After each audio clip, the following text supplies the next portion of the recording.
poor girl pounds on hospital doors for Grandma's life. Then the director spots her pleas. "Someone help! My grandma is dying!" The desperate scream shatters the cold night. Emma, only 10 years old, barefoot and trembling, pounds on the hospital doors with the last of her strength. She has no money, no one to turn to, but she cannot give up. She must save her grandmother. What she doesn't know is that this very night will unearth a secret buried for decades, a truth that will change everything. Dear family, it's wonderful to see you all. We have viewers from all over the world, and I'd love to know where you're watching from. Leave us a comment below. Don't forget to like and subscribe to the channel so you don't miss any exciting stories. Now let's get started. The icy wind tore through the dark streets of Brookside, whispering through the alleyways, cutting through the silence of the sleeping town. But Emma didn't stop running. Her bare feet slapped against the frozen pavement, each step sending a sharp sting up her legs. Her breath came in ragged gasps, clouds of white vapor escaping her lips.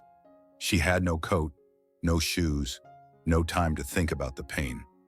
All she could hear was Grandma Rose's weak, fading voice before she had left the house. The image of her grandmother, burning up with fever, barely able to lift her head, was burned into her mind. Faster, faster, faster. Emma's heart pounded wildly, matching the frantic rhythm of her footsteps. She couldn't be too late. She wouldn't be too late. Then finally she saw it. St. Matthew's Hospital. The towering building stood at the end of the street, its sterile white lights blinking through the darkness like a lighthouse in a storm. Emma's legs burned, her body screaming for rest, but she pushed forward, sprinting the last few steps until she crashed against the massive hospital doors. Bang, bang, bang. She pounded her fists against the cold glass, her tiny hands red and swollen, her voice breaking as she screamed, "Please, someone help! My grandma is dying!" Silence. The street behind her was empty, the town still asleep. The doors stayed shut, heavy and unmoving. Terror gripped her chest. No, they have to help. They have to. She hit the door again, harder this time, her voice raw, desperate. "Please, open the door!" A light flickered on inside. Footsteps echoed beyond the thick doors. Then a click. Slowly, the entrance creaked open. A tall, broad-shouldered security guard stood in the doorway, his expression hard and unreadable. He had seen all kinds of people show up at night, troublemakers, drunks, lost souls looking for shelter. But this was different. Before him stood a little girl, trembling from head to toe, her dress thin and tattered, her lips nearly blue from the cold.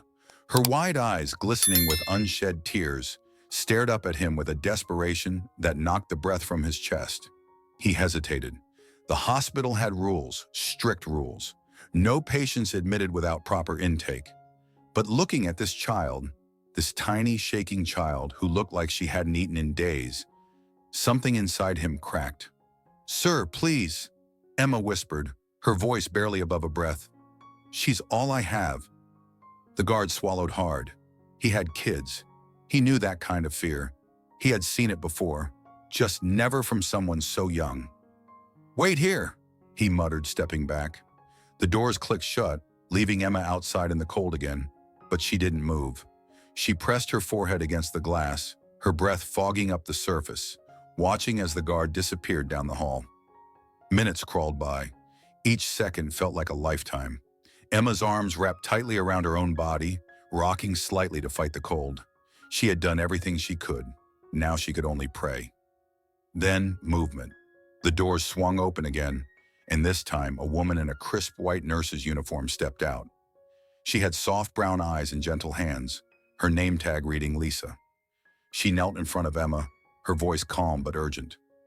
"Honey," Lisa said softly, "tell me what happened." At that moment, the last bit of strength Emma had shattered. Tears spilled down her cheeks, hot against her frozen skin. She tried to speak, but her lips trembled too much. Finally, the words tumbled out between gasping sobs. "It's my grandma.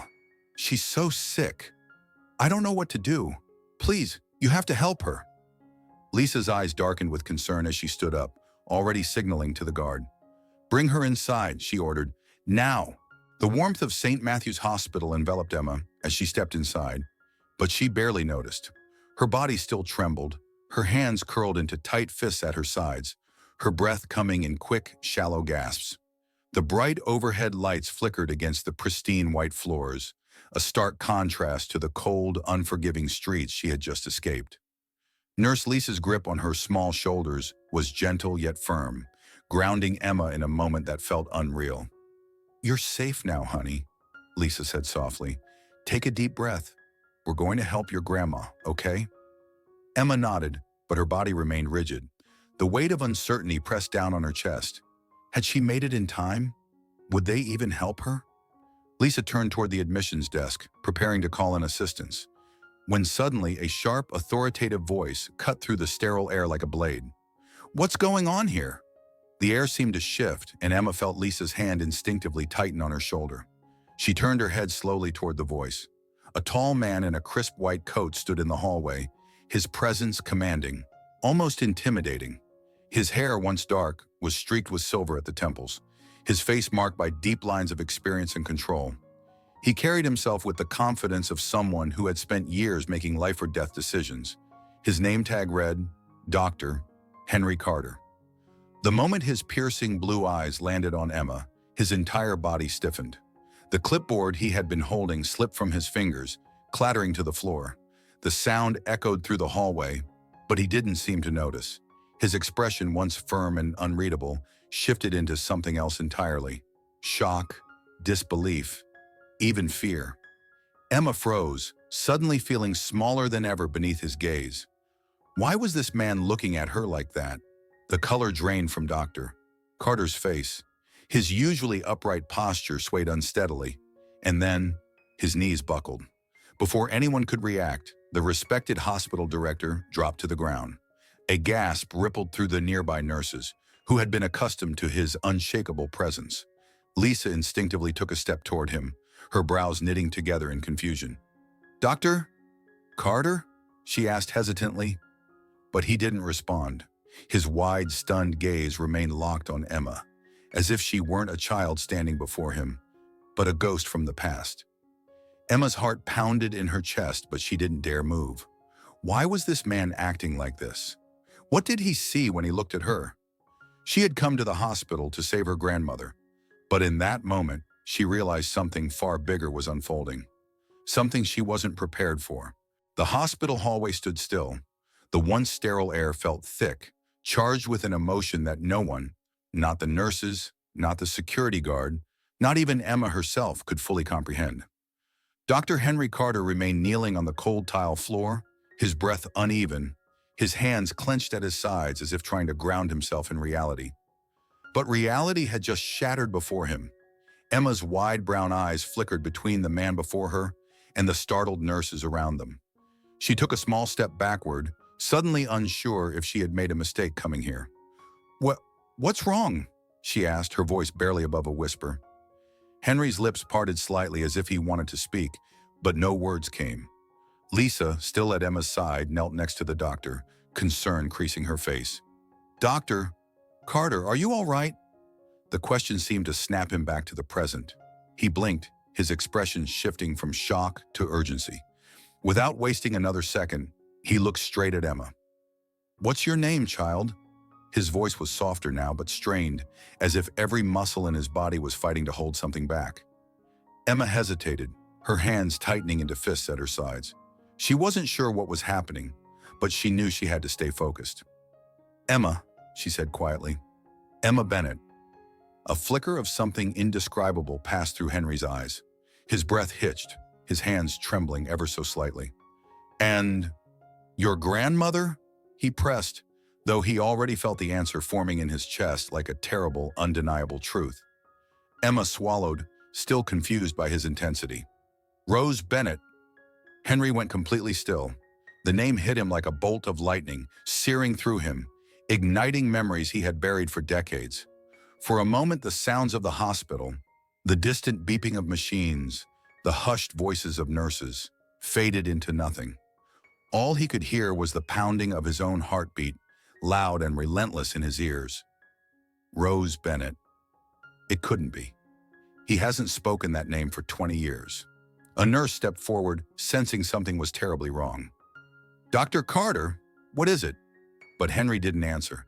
Instead, he suddenly stood, his movements abrupt, determined.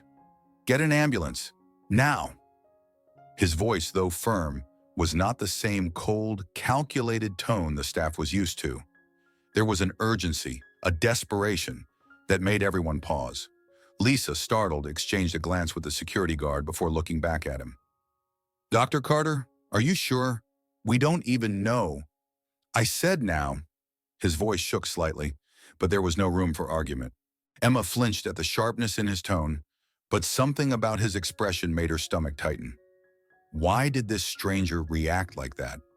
What was happening? Lisa, sensing that this was bigger than any of them realized, quickly relayed the order to the ER staff. Within moments, the emergency team sprang into action. Henry turned back to Emma, his eyes now filled with something she couldn't quite read. Guilt? Fear? Sadness? "I'm coming with you," he said. Emma blinked up at him, confused. "But why?" Henry didn't answer. He simply placed a firm but careful hand on her shoulder, guiding her toward the doors. As they stepped outside, the blaring sirens of the waiting ambulance cut through the night air. Emma climbed in first, sitting at the edge of the seat, twisting her fingers together. Henry followed, his movements tense, lowering himself into the space beside her. As the doors slammed shut and the ambulance lurched forward, Emma focused on the flashing lights reflecting against the windows. But Henry wasn't seeing the present anymore. With each passing second, memories flooded his mind like a broken dam. Visions of a past he had tried so hard to forget. A woman's voice, laughter, the soft scent of roses, the warmth of a love that had once felt unshakable, and the devastation that had come after.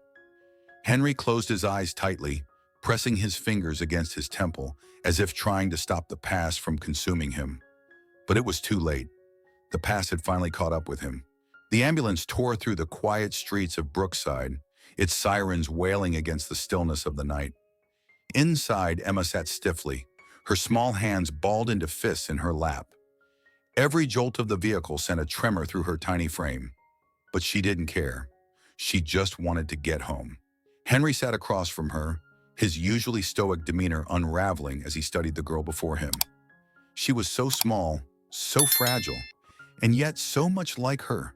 The resemblance was undeniable. The past gnawed at the edges of his mind, but he pushed it aside. Now was not the time. As soon as the ambulance screeched to a stop, Emma threw open the doors and bolted out. "Emma, wait!" Lisa called after her, but the girl was already darting down the narrow alleyway, her bare feet slapping against the pavement. Henry barely hesitated before following. Brookside at night was a different world. Not the bustling town center with its polished storefronts and well-lit streets, but a place of shadows and silence. The roads twisted into cramped alleyways, lined with sagging houses and rusted fences. The deeper they went, the more the air smelled of damp wood and old brick, of a life that had been forgotten by the rest of the town. Emma didn't slow down until she reached a small, run-down house at the very end of the alley. It was tiny, one story, faded blue paint, peeling from its wooden walls. The front steps sagged under their own weight, and the window shutters hung at an awkward tilt. But despite its state, the home had a quiet dignity to it. Emma didn't pause. She pushed the door open with a trembling hand, her breath uneven. "Grandma?" she called, her voice breaking. Silence. Then she saw her. Rose lay on the bed, motionless, her thin frame swallowed by a heavy blanket. Her breathing was shallow, uneven, her forehead glistening with sweat. "Grandma!" Emma rushed to her side, shaking her gently. But Rose didn't stir. Lisa immediately sprang into action, kneeling beside the bed to check her pulse. "She's burning up," she murmured, then turned to the paramedics. "We need to move her. Now!" As the paramedics carefully lifted Rose onto the stretcher, Henry stood frozen in the doorway, his face unreadable. It had been decades since he last saw her, and yet, even in the dim light, he could still recognize that woman. Rose Bennett. Her hair, once rich and auburn, was now streaked with silver. Her face, though aged, still carried the same quiet strength he remembered. But now she was frail, fragile in a way that made something tighten in his chest. He wanted to say something, anything, but the words never came. Emma clung to her grandmother's hand, her knuckles white, her small frame shaking. "She'll be okay, right?" she whispered, her voice barely audible over the sound of hurried movements. Lisa placed a gentle hand on her back. "We're going to do everything we can." As the paramedics rushed Rose back to the ambulance, Henry finally forced his feet to move. He climbed in after them, settling into his seat as the doors slammed shut behind him. The vehicle lurched forward, speeding back toward the hospital. Lisa, seated across from Henry, stole a glance at him. His posture was stiff, his hands clasped tightly together on his lap. But what caught her attention most was the way his fingers trembled ever so slightly. This wasn't just another patient. This was something else. Something deeply, painfully personal. The ambulance screeched to a stop in front of St. Matthew's Hospital, and before the back doors could fully open, the paramedics were already moving. The gurney rolled swiftly through the entrance, the wheels clattering against the pristine tile floors as nurses rushed forward to assist. Henry was right behind them. He hadn't spoken a word on the ride back, hadn't even acknowledged Lisa's occasional glances in his direction. But his presence, his stiff posture and unreadable expression said everything. He should have left this case to someone else, should have walked away, but he didn't. As Rose was wheeled into an examination room, he stayed close, his eyes locked on her frail form. Lisa noticed. She wasn't the only one. The hospital staff had never seen Dr. Carter like this. He was known for his rigid professionalism, his emotional detachment. He didn't hover over patients. He certainly didn't linger in hallways, arms crossed, jaw clenched, staring at a single hospital bed as if it contained all the answers he had spent years avoiding. But here he was. Emma sat by the bedside, her tiny fingers wrapped around her grandmother's limp hand, her head bowed as if whispering silent prayers into the sterile air. The sight made something tighten in Henry's chest. Lisa's voice cut through the tension. "Dr. Carter?" He exhaled sharply, as if realizing for the first time that he was still standing there. Without a word, he turned and walked away, his strides quick, precise. But Lisa wasn't fooled. This wasn't just a case to him. She followed, keeping her distance, as Henry disappeared into his office. The door clicked shut behind him, sealing him in silence. For a long moment, he just stood there, staring at the dark wood of his desk. His fingers twitched at his sides. Then with a slow, measured breath, he reached for the bottom drawer. The handle was cold under his fingertips. He hesitated. Then he pulled it open. Inside, beneath neatly stacked medical files and paperwork, lay an old photograph. Henry lifted the photograph with trembling hands. The edges were frayed, the colors slightly faded, but the face, that face, remained unchanged in his memory. A woman, smiling. Her auburn hair gleamed under the sunlight. He swallowed hard, his grip tightening around the worn edges of the picture. The past he had spent a lifetime bearing was no longer content to stay hidden. A soft knock at the door made him jolt. Lisa pushed it open, stepping inside before he could shove the photograph away. She held a clipboard in her hands, but her eyes weren't on the papers. They were on him. On the way his shoulders tensed, the way his fingers curled protectively around whatever he was holding. For a long moment, neither of them spoke. Then Lisa, keeping her voice gentle, asked, "Who is she?" Henry didn't answer. Instead, he slowly set the photograph down, letting it rest on his desk, its worn surface catching the dim light. Lisa glanced at it, and everything clicked.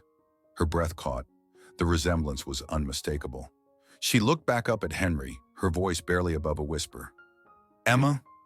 He closed his eyes for just a second, then let out a breath, a single nod. Lisa exhaled, shaking her head as if trying to process what she had just uncovered. But before she could respond, her gaze drifted to the files in her hand. "Dr. Carter," she hesitated, flipping through the documents. "I found something else." She placed the clipboard on the desk, tapping her finger against a page. "Rose Bennett used to work here," she said. Henry's pulse stuttered. Lisa continued, her voice laced with something that sounded almost like pity. "And according to these records, she worked directly with you." Silence hung heavy between them. Henry stared at the documents, but he didn't need to read them. He already knew. The steady beeping of the heart monitor filled the quiet hospital room, a soft rhythm against the sterile air. The fluorescent light overhead cast a dim glow on the frail figure lying in the bed. Rose Bennett. Her face, once full of quiet strength, was now pale and sunken, her breathing shallow but steady. The fever had broken, but the battle wasn't over. At the bedside, Emma sat curled up in a chair, her small fingers wrapped tightly around her grandmother's hand. Her head rested on the mattress, exhaustion pulling at her body, but she refused to close her eyes. She had spent too many nights afraid to sleep, afraid that when she woke up, the last person she loved would be gone. Then, a soft stir, a faint, raspy breath. Emma's head shot up. "Grandma," she whispered, hope cracking through the exhaustion in her voice. Rose's fingers twitched in Emma's grasp, her eyelids fluttering before they slowly opened. Her vision was hazy, unfocused, but as she turned her head slightly, her gaze landed on the child beside her. A weak smile touched her lips. "Emma." Rose's voice was barely more than a whisper, but it was enough. Emma let out a shaky laugh, tears springing to her eyes. "You're awake." She turned frantically toward the door. "Somebody, help! She's awake!" The door swung open almost immediately and Lisa rushed in, followed closely by Henry. Rose's breathing was still uneven, her body weak from illness. But as her tired eyes moved past Lisa and landed on the man standing just beyond the doorway, something in her expression changed. Her lips parted slightly, a flicker of something raw, shock, recognition, and something deeper. Then, barely above a whisper, she breathed, "Henry!" The room fell into a tense, suffocating silence. Emma blinked, glancing between them, confused. She had never seen her grandmother look like this before, like she was staring at a ghost. Henry took a slow step forward, his usually firm posture visibly shaken, his hands clenched into fists at his sides as if trying to steady himself against the weight of her voice. Rose swallowed, her gaze never leaving him. "It's been a long time." Emma's brows knitted together. "Grandma?" she asked softly, shifting her grip on Rose's hand. "Do you know him?"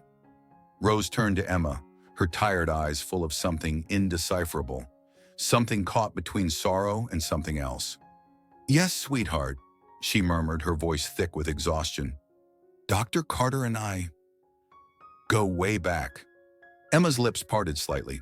She glanced toward Henry, but the doctor said nothing.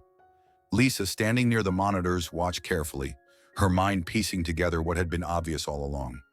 Something was deeply personal between them. For a long moment, no one spoke. The only sound in the room was the soft hum of machines, the distant murmur of voices from the hallway. Then, just as Lisa was about to step in and redirect the conversation, Rose shifted slightly in the bed, her hand trembling as she reached toward Henry. "Henry!" Her voice was strained but urgent. His throat bobbed as he swallowed, his gaze fixed on her. "There's something you need to know," she whispered. The exhaustion in her voice didn't lessen the weight of what she was about to say. Henry waited. Rose's fingers gripped the sheets, as if trying to gather strength for what came next. Then finally, she forced out the words that had been buried for decades. "Henry, we need to talk." She took a slow breath, her next words barely audible, but they shattered everything. "We need to talk about Claire." It was as if the entire world stopped moving. The name hit Henry like a physical blow, and Lisa saw it happen in real time. The way his entire body tensed, the way his face paled as if he had just been struck.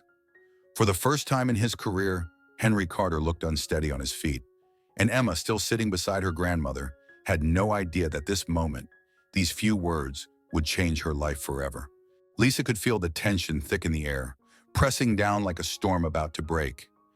Henry stood frozen, his breath unsteady, his entire body stiff as if bracing for impact. Across the room, Rose watched him carefully, her weary eyes filled with a sorrow that had been carried for far too long. Emma, still holding her grandmother's hand, looked between them, her young face etched with confusion. She didn't understand what was happening, but she could feel it, that something unspoken, something big was hovering in the room, something that had nothing to do with her grandmother's illness. Lisa stepped forward, her voice gentle but firm. "Emma, sweetheart, why don't we get you something to eat? You must be hungry." Emma frowned, clearly reluctant to leave Rose's side. "But your grandma needs some rest," Lisa added, placing a comforting hand on the girl's shoulder. "Come on, I know where they keep the best chocolate milk." Emma hesitated but eventually nodded. She leaned down and pressed a soft kiss to Rose's cheek. "I'll be right back," she whispered. Rose gave her a weak but reassuring smile. "I know you will, my love." Lisa guided Emma toward the door, and as she pulled it open, she glanced over her shoulder, giving Henry a knowing look. A silent message passed between them. She knew this conversation wasn't about medicine. Then the door clicked shut, leaving only Henry and Rose in the dimly lit hospital room. For a long moment, neither of them spoke. The rhythmic beeping of the heart monitor filled the silence, a steady metronome against the storm brewing between them. Henry finally exhaled, raking a hand through his graying hair. "Rose," he said, his voice quieter now but strained with emotion. "Claire," he swallowed. "Why are you saying her name?" Rose's frail hands tightened against the sheets. She took a shaky breath, then met his gaze. "Because," she said softly, "it's time." Henry's chest tightened. Time for what? Rose's fingers trembled as she reached for the small bedside table. She pulled open the drawer with effort, her movements slow and deliberate. From inside she retrieved something, a worn envelope, yellowed with age, its edges softened as if it had been handled too many times to count. She held it out to him. Henry hesitated before reaching forward, his fingers brushing against the fragile paper. The handwriting on the front was instantly familiar. Claire's. His heart lurched painfully in his chest. "Read it," Rose urged gently. But Henry couldn't move. His hands felt paralyzed, his entire body locked in place as 1,000 memories he had worked so hard to bury rushed back to the surface. "Rose," he whispered, his voice raw. "Where is she?" Rose's eyes softened, and in that moment, he knew. The air left his lungs and he staggered back a step, gripping the edge of the chair beside him. "No," he murmured, shaking his head. "No, she—" Rose reached out, her weak fingers brushing against his wrist. "She's gone, Henry." The words hit like a dagger. His breath caught, his vision blurred slightly, but he refused to let the grief take hold. Not yet. He clenched his jaw. "Why didn't she tell me?" Rose sighed, a sound heavy with years of regret. "Because she loved you," she said simply. "And she knew that if she told you, you would have given up everything.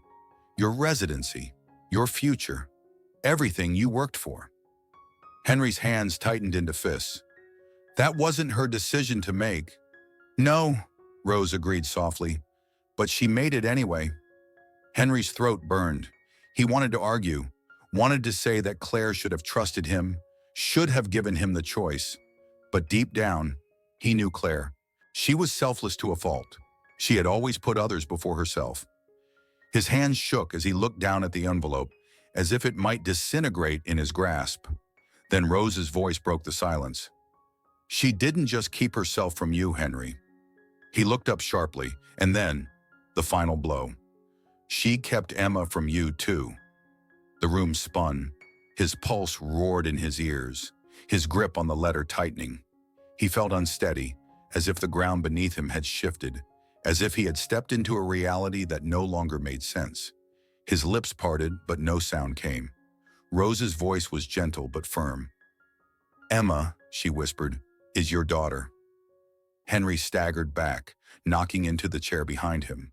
The world blurred at the edges, the walls of the hospital room pressing in too close, too fast. Emma, his daughter. His breath hitched, his throat tight with too many emotions at once. Shock, anger, grief for the years stolen from him. For a moment he couldn't breathe. Rose watched him carefully, her eyes filled with something almost apologetic. "She never stopped loving you," she said softly. "Not for a single day." Henry clenched his jaw, his pulse pounding. "And yet, she never told me." "No," Rose admitted. "She didn't." Silence stretched between them, heavy and unbreakable. Henry's gaze drifted toward the door, the same door Emma had walked through just minutes ago. The little girl who had begged for help, who had looked up at him with eyes that mirrored Claire's, who had called him sir without knowing that she should have called him something else entirely. His breath came out unsteady. He had spent a lifetime saving lives, but somewhere along the way, he had lost his own flesh and blood without ever knowing it. And now he had to figure out what to do with the truth. The hospital hummed with the quiet rhythm of the night. Outside, the city had settled into a stillness. But inside St. Matthew's, the faint murmur of distant voices and the occasional beep of a heart monitor reminded everyone that life, fragile and unpredictable, never truly rested. Henry sat alone in his office, the small tattered envelope lying unopened on the desk before him. Claire's letter. He had spent the last hour staring at it, his fingers twitching, his heart pounding as he debated whether he was ready to know the words she had left behind. But before he could summon the courage to break the seal, a sound cut through the quiet, a child's cry. High-pitched, panicked. Emma. Henry was on his feet before his mind could catch up. His body moved on instinct, his long strides carrying him swiftly down the dimly lit corridor toward her room. As he reached the doorway, his chest tightened at what he saw. Emma was thrashing in her sleep, her tiny fingers gripping the sheets, her face twisted in distress. She whimpered something unintelligible at first, but as he stepped closer, he heard it, one name, over and over. Mom, please don't go. Come back. His stomach twisted painfully. Lisa, who had been sitting nearby, turned sharply at the sound of his approach. She opened her mouth as if to say something, but Henry was already moving. Without hesitation, he stepped to the bedside and knelt beside Emma. His hands, steady in the operating room, trembled slightly as he reached out, gently placing a hand on her back. Emma, he said softly, his voice lower than usual. You're safe. You're okay. She didn't wake right away. Instead, she curled inward, as if trying to protect herself from something unseen, her small frame shuddering against the weight of whatever memory haunted her dreams. Mom, she whimpered again, her breath hitching. Henry didn't think. He simply reached forward, carefully lifting her into his arms. She was so small, lighter than he expected, too light. He held her close, his arms tightening instinctively, as if shielding her from whatever ghost had chased her through her sleep. Lisa, standing nearby, watched in silent astonishment. This was Dr. Carter, the man who kept his emotions locked away like a vault, the man whose presence alone could send interns scrambling. And yet here he was, holding a child like she was the most fragile thing in the world. Emma stirred, her breath coming out in uneven gasps. Slowly, her eyelids fluttered open, her vision hazy from sleep. For a moment, she simply blinked up at him, disoriented.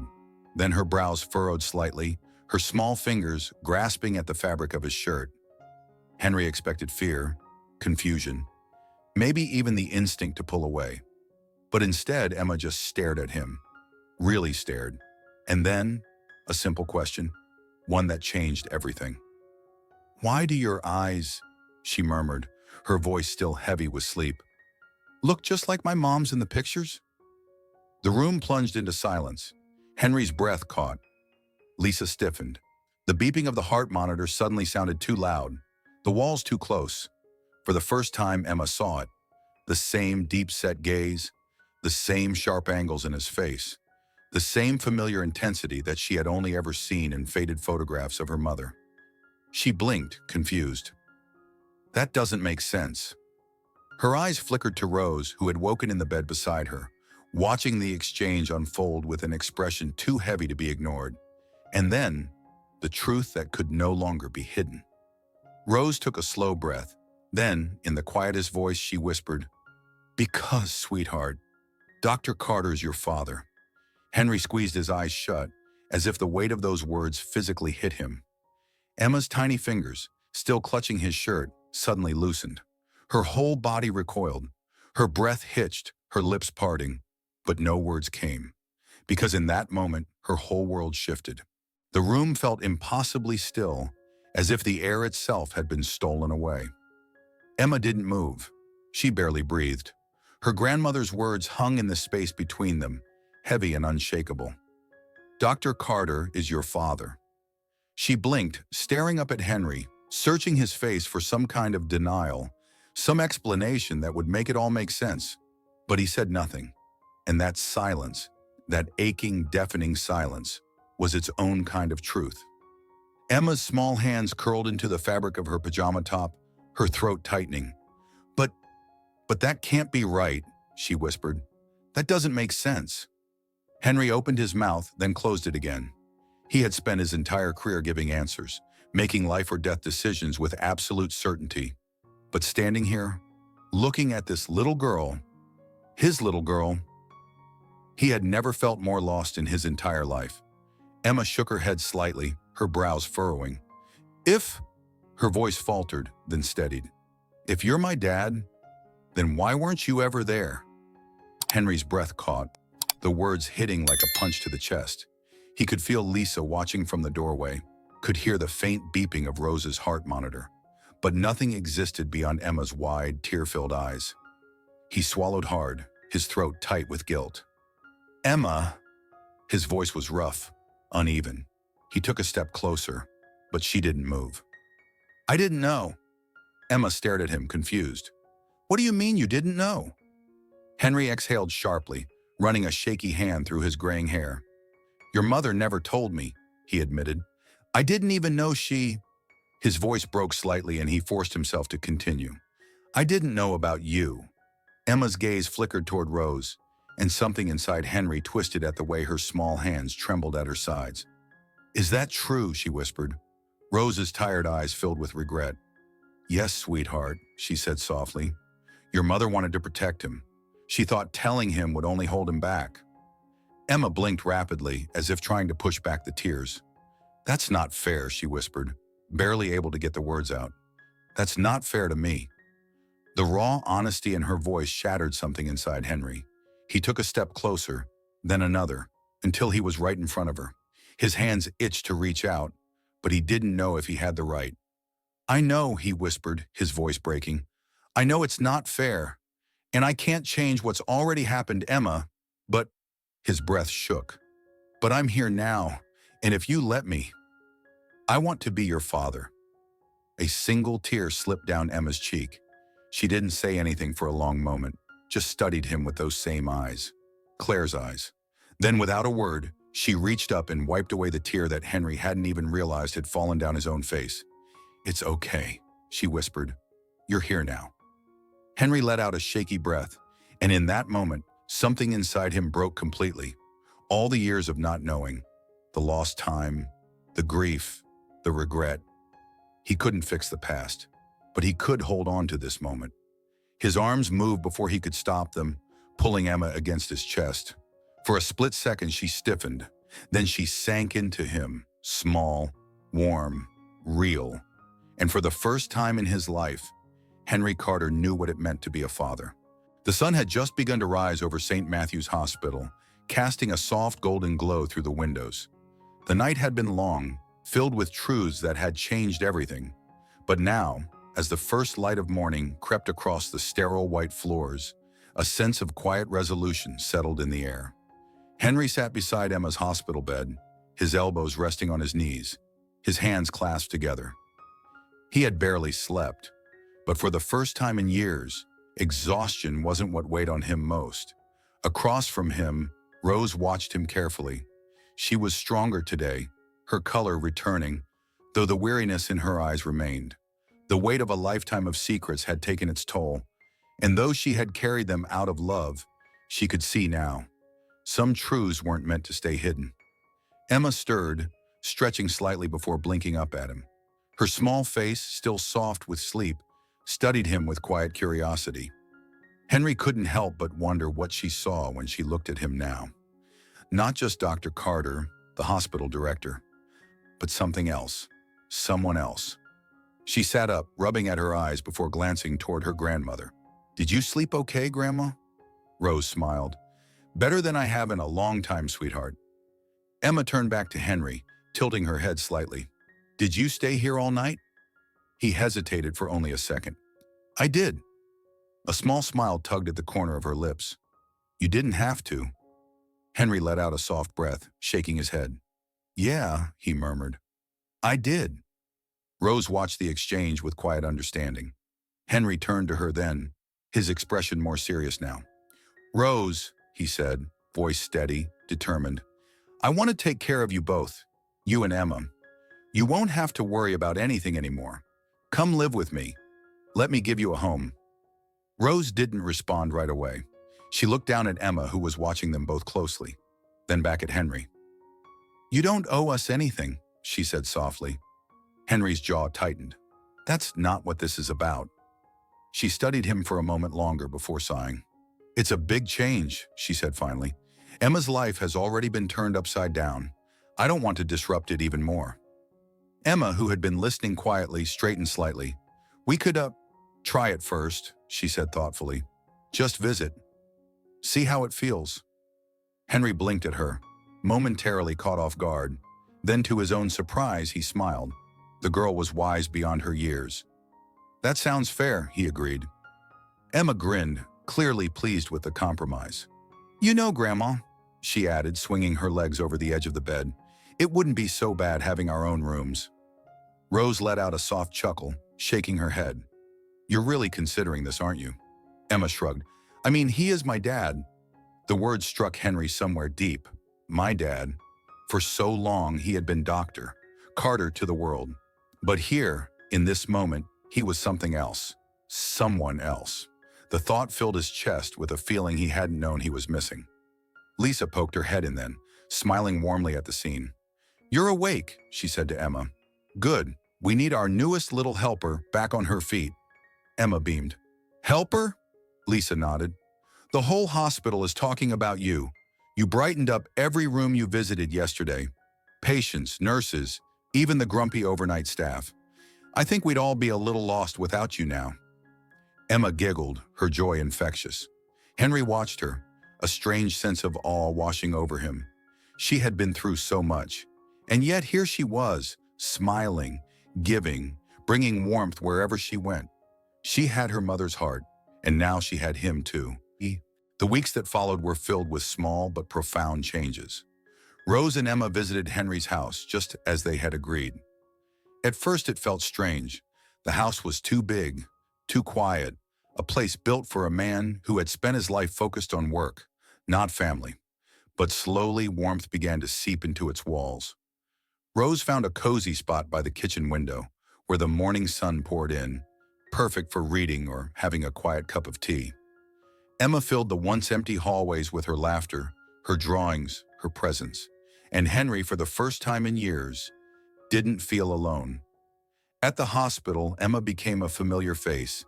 She would stop by patient rooms, chatting with those too weak or scared to smile, her presence a light in places where shadows often lingered. One afternoon, she found a worried mother sitting beside her sick son in the waiting room, twisting a tissue in her hands. Emma walked up and offered a quiet smile. My dad is the best doctor, she said with absolute certainty. He'll help. The woman blinked, taken aback.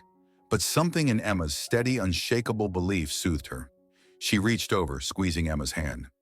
Thank you, sweetheart, she whispered. Lisa had been standing nearby and witnessed the moment. Later, as she passed Henry in the hallway, she smirked. You do realize she's your biggest fan now, right?